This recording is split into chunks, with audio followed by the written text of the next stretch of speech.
और उनके लिए क्लैपिंग तो बनती है बच्चों। अब हम बात करेंगे प्रदूषण पे। प्रदूषण क्या है, पहले हम आपको यह समझाएंगे प्रदूषण होता कैसे है, ये है क्या चीज। नेचर ने जो चीज बनाई है, नेचर भगवान ईश्वर ने जो चीज बनाई है और हमारे द्वारा जो चीज बनाई गई है, निर्माण किया गया, निर्मित किया गया है,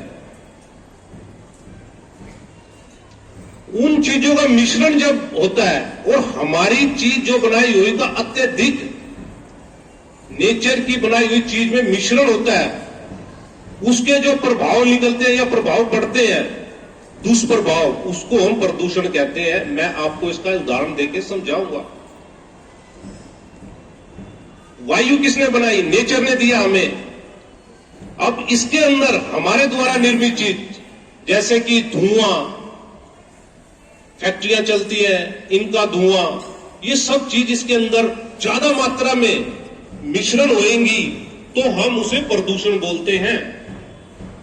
जल के अंदर नदियां कितनी स्वच्छ है, नेचर ने हमें इतनी स्वच्छ नदियां दी थी, अब उसमें हम कचरा घेरते हैं, गंदगी घेरते हैं, तो उनका जब मिश्रण होगा तो वो प्रदूषण बन जाएगा। प्यारे बच्चों, मैं एक आपसे क्वेश्चन पूछता हूं कि सबसे बहुमूल्य चीज क्या है? अब आपके मन में आया होगा कीमती चीज तो नौकरी है, हम पढ़ लिख के बनेंगे, नौकरी है, गाड़ी है, घर है, जेवरात है, मन में आया हो ना ये चीजें, है ना? मगर नहीं बच्चों, ये कीमती नहीं है। जो चीज हमें फ्री में मिली है, मसलन ईश्वर ने जो हमें चीज फ्री में दी है वो सबसे कीमती है, उनकी कोई कीमत नहीं है।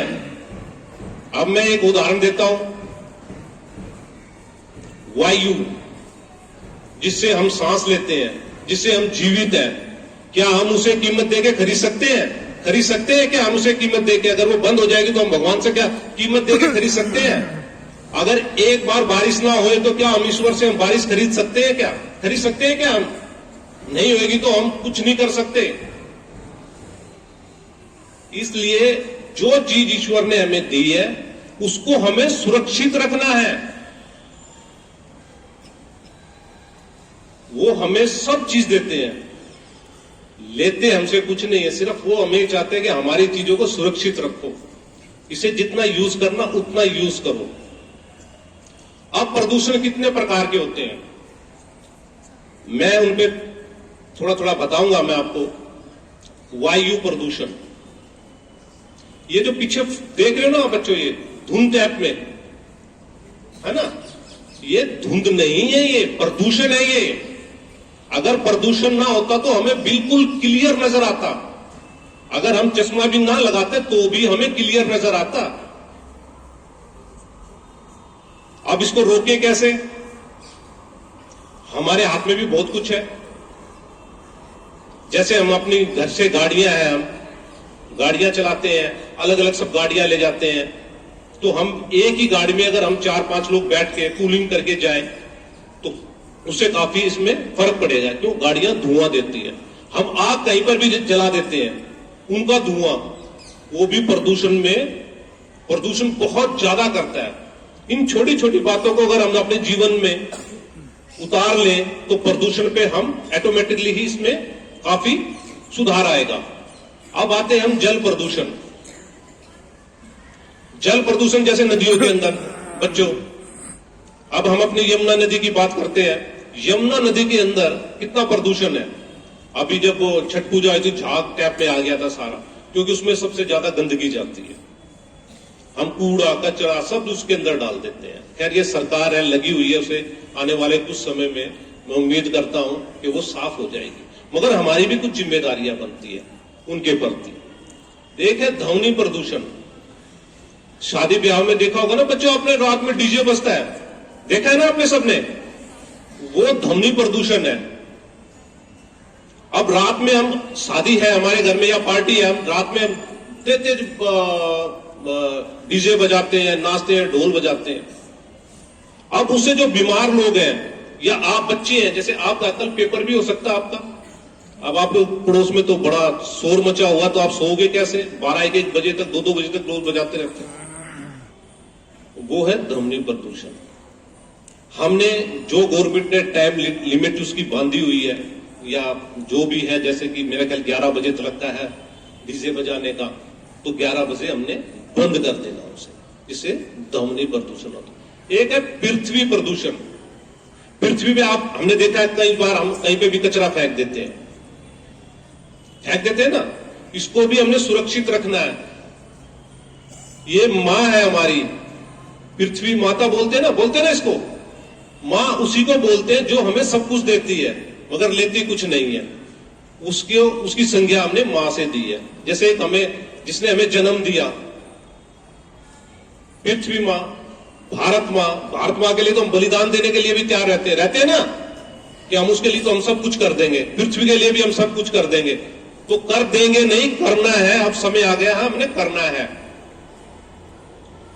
जैसे पृथ्वी है, हमें इसको सुरक्षित करने के लिए अपने जन्मदिन पर, अपने परिवार के सदस्य के किसी भी जन्मदिन पर एक पौधा कहीं पर भी लगा दो आप, पार्क में, गार्डन में, स्कूल के प्रांगण में, जगह ना होते गुलदस्ता रख दो, फूल का, गुलाब का, किसी का भी लाके रख दो उसको, और रख के अपना जिम्मेदारी नहीं पूरी करनी है, उसमें पानी भी देना, उसे बड़ा भी करना, उसकी देखभाल भी करनी है हमें इन्वायरमेंट के लिए। तो बच्चों, ये प्रदूषण मैं 30-35 सेकंड में खत्म कर दूंगा। पक्षियों में भी पहले इतने पैरेट वगैरह होते थे, स्पैरो, गोरैया, उसके बचाव अभियान में भी हम लगे हुए हैं, पूरी हमारी टीम लगी हुई है। वो कितनी होती थी, यहां पर चेचाती थी, पैरेट की आवाज आती थी, पीकॉक भी थे पहले। मैडम को तो खैर पता होगा इन बातों का, आज से 15-20 साल पहले वो सब चले गए। उसमें एक प्रदूषण भी कारण रहा उनका जाने का। आप यूपी में जाओगे या राजस्थान में जाओगे या अपना हरियाणा के, तो वहां पर ये चीजें नजर आ जाएंगी। इसलिए प्रदूषण के लिए हमने जो कैंपेन चलाया था, ये जागरूकता अभियान, आज हम इसको समाप्त कर रहे हैं। आपके स्कूल में आए, हम इसे समाप्त कर देंगे। हमने 15 दिन ये अभियान चलाया, पूरी दिल्ली में चला हुआ ये अभियान, सबको अपनी अपनी ड्यूटियां दी गई थी। हमारी ये एरिया था, हमने अपने यहाँ पे दिया। अंत में मैं प्रिंसिपल मैडम का शुक्रिया करूंगा जिन्होंने हम इसमें ऑर्गेनाइज करवाया ये प्रोग्राम, और आप सब बच्चों ने मेरी बात ध्यान से सुनी। प्यारे बच्चों, जो बातें मैंने बताई हैं इसे जीवन में उतारना है। ये नहीं है कि आज चलो सुन लिया, चलो नहीं, चलो छोड़ दो, क्योंकि आपने ही अब निर्माण करना है भारत का। आपने ही आगे बढ़ के सब कुछ, कोई आईएएस बनेगा, कोई आईपीएस बनेगा, कोई कहीं पे अच्छी पोस्ट पे जाएगा, कोई कहीं पोस्ट पे जाएगा। तो अगर आपने जीवन में तुमने अभी से इसको ढाल लिया, तो आगे चल के भारत का बहुत कुछ कर सकते हो, आप बहुत सुधार कर सकते हो। तो बच्चों, मेरी बात आपने ध्यान से सुनी है ना, है ना? तो इस पे गौर करना है। तो थैंक यू बच्चों, थैंक यू मैडम।